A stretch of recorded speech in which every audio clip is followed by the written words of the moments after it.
Here we go. Pink Cage has wins on basically every top Tri-State player that you can think of that he has been able to play against. Beat the Buzz. Has beaten Jackal before. Now I'm going to be playing Tweek. Let me pull up their record against each other. I am kind of curious. But this is Winners Finals. Winner is going to be sitting on the pretty side of Grands. But it's definitely going to be a big match.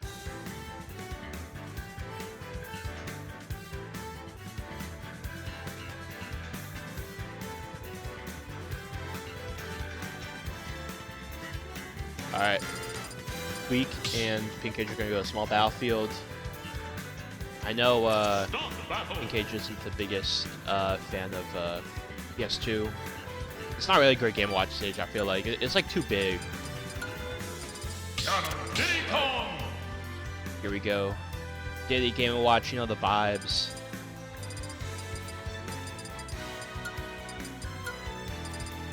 Mr. Game & Watch.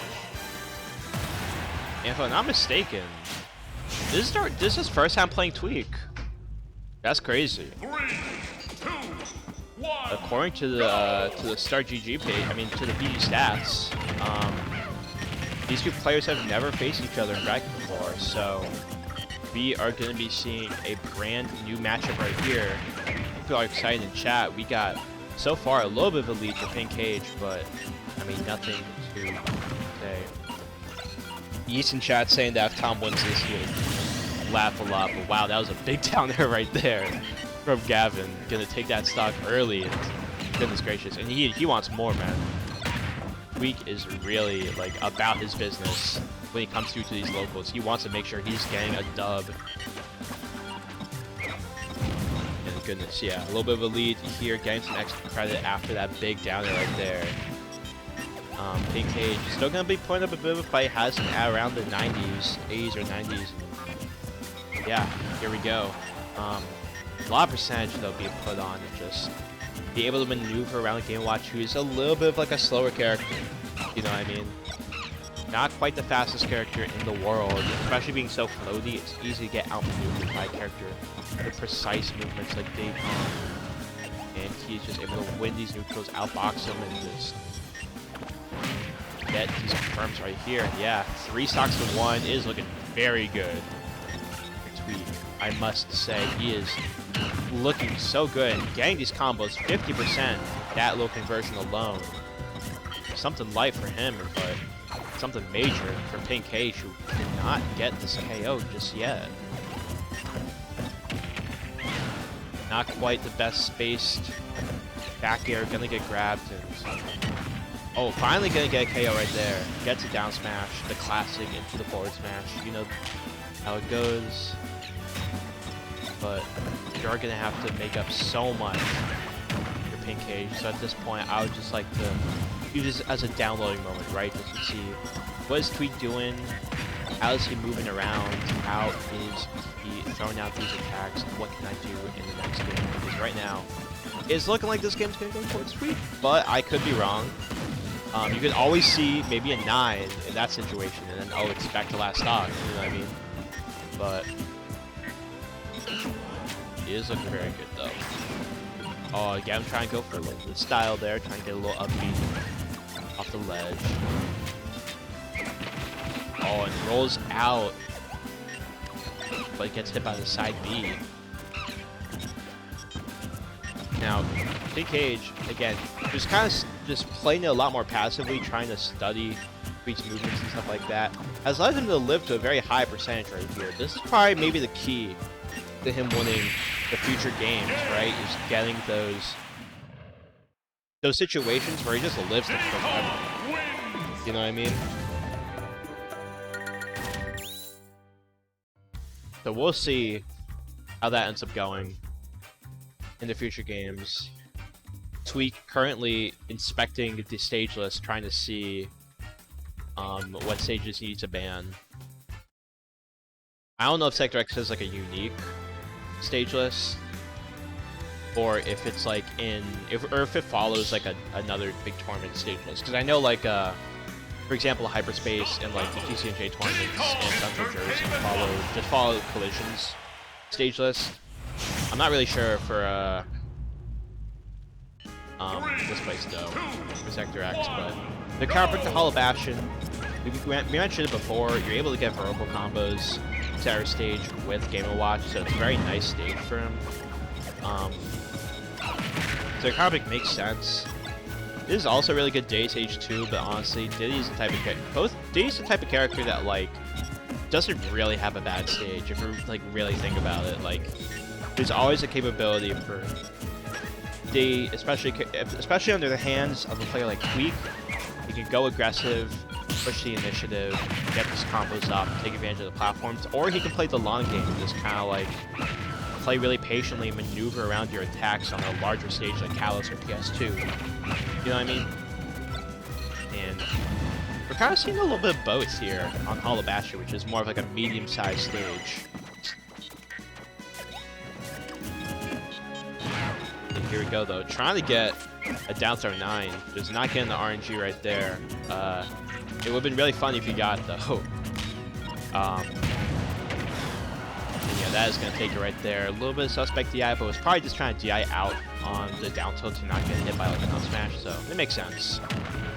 Nevertheless, though, Tweek is going to start off with a big lead right here, not taking much damage at all. Yeah, it's been a little bit of a long game so far, but he's just able to win neutral. And that's really, just keeps winning neutral until he wins the stock. No. I mean, here we go. Now things are starting to speed up. More combos, more pressure being put on Pike. Who's really showing off the versatility in his gameplay. Here we go.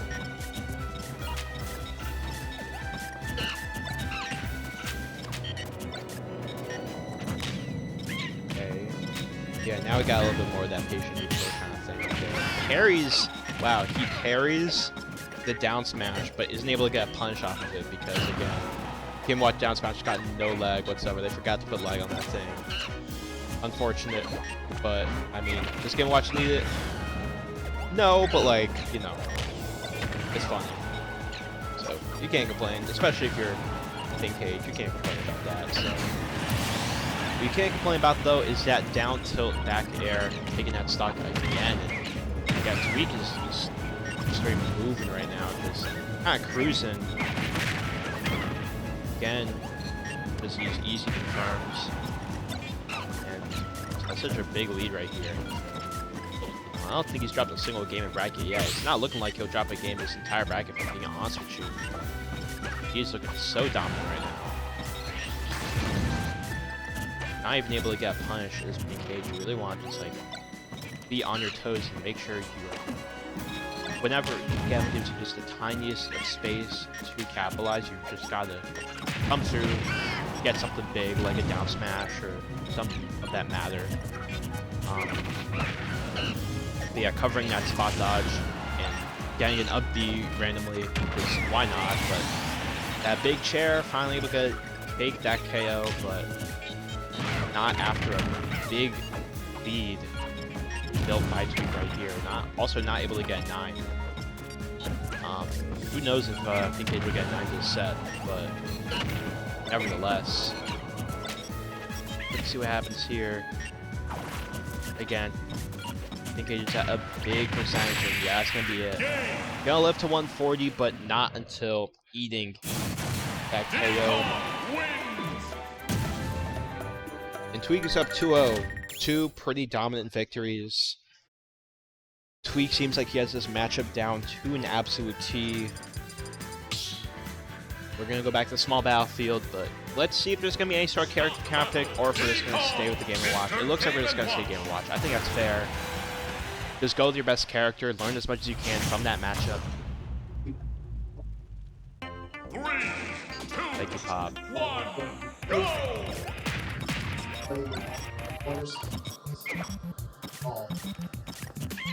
Pop the TO is just making an announcement there for the people in the venue. Shout out to the Sector X TOs for holding it down. right now we got game 3 going on. Tweek again starting off with a lead, just business as usual. Just another day in the office, it feels like, for Gavin, you know what I'm saying? Pinkage doing his best, but it's gonna be so tough. Just like those, like, I feel like the difference in speed between Pinkage and Tweek, specifically between the characters, like I feel like that is what Tweek is really capitalizing on. Just in just every aspect, you know, in terms of fast falling, run speed, maybe even air speed, to be honest. The Akon is just straight up faster, so you can just overwhelm Game & Watch, despite Game & Watch having access. But hold on though, we got big conversions right there. It's not quite over for Pinkage yet. He is still making this a pretty even game, so you can still come through and snag a victory in a potential reverse 3-0, but you're going to have to do a lot, and you're going to have to not up smash immediately in his face and not down air immediately in his face as well. Gavin's going to take that first stock. But now that I've taken quite a bit of damage, this is the most damage Gavin has taken after a first stock this entire set. Definitely looks like Pinkage is making more adaptations, being like, you know what, I might be slower than you, but I got these big attacks, I can take advantage of that, but Gavin can also take advantage of these crazy banana combos right here. He is going to be quite up. Going to be close to lapping him in percentage at this point. And it is, again, like, the top player difference, right? You know, this is the classic, like, again, top player difference. Get stock 1, super close, you know, any hit can take it from either opponent, but once that top player gets that first stock, you just, you know, keep surviving and just, you know, keeps on running, just gets all his combos out. This is what you commonly see in duels between top players and, you know, very good players who might not be, like, you know, top 10 in the world, like Tweek, right? Where it's like that stock 1, very close, but then stock 2, Tweek barely even got touched. Like, he took, like, a solid 30% the entire stock, but finally gonna get KO'd, but now that a big lead being accumulated in the process. Pinkage, again, gonna have to pull up all the stops. Maybe get it down to 9 if he's feeling lucky, but he's gonna have to do a lot here. A good start, I guess, is to space out with those bombs, but Gavin really just not having any bit, not giving them the space to do that whatsoever. And it is looking like Tweek is destined for winner side of Grand Finals.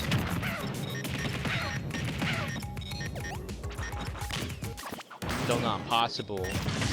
You can definitely get an edge guarding situation here. I think that's what Pinkage needs, or a ledge trapping situation with that down smash, being really good at ledge traps, covering the roll and neutral grab option. But just not quite able to get it. Just not quite able to get it, man. He's able to take those options and get a back air. Solid 3-0 for Gavin. Tweek taking it 3-0 solidly. Now, Pinkage is not out quite yet. He still is going to be in losers finals, but that is going to be a victory for Tweek. 3-0. Looks like both of them are in good spirits though. Love to see the good sportsmanship out here. Tweek, I believe, has not dropped a game this entire bracket so far, and there we go. Tweek's gonna be on the sunny side of Grand Finals. Pinkage gonna be fighting to get into loser side of the Grands. We do have losers chorus to go still. We have Karama and Boosk, as well as B-Beam versus EO. I'm curious to see who gets on stream first. I know that EO and BDB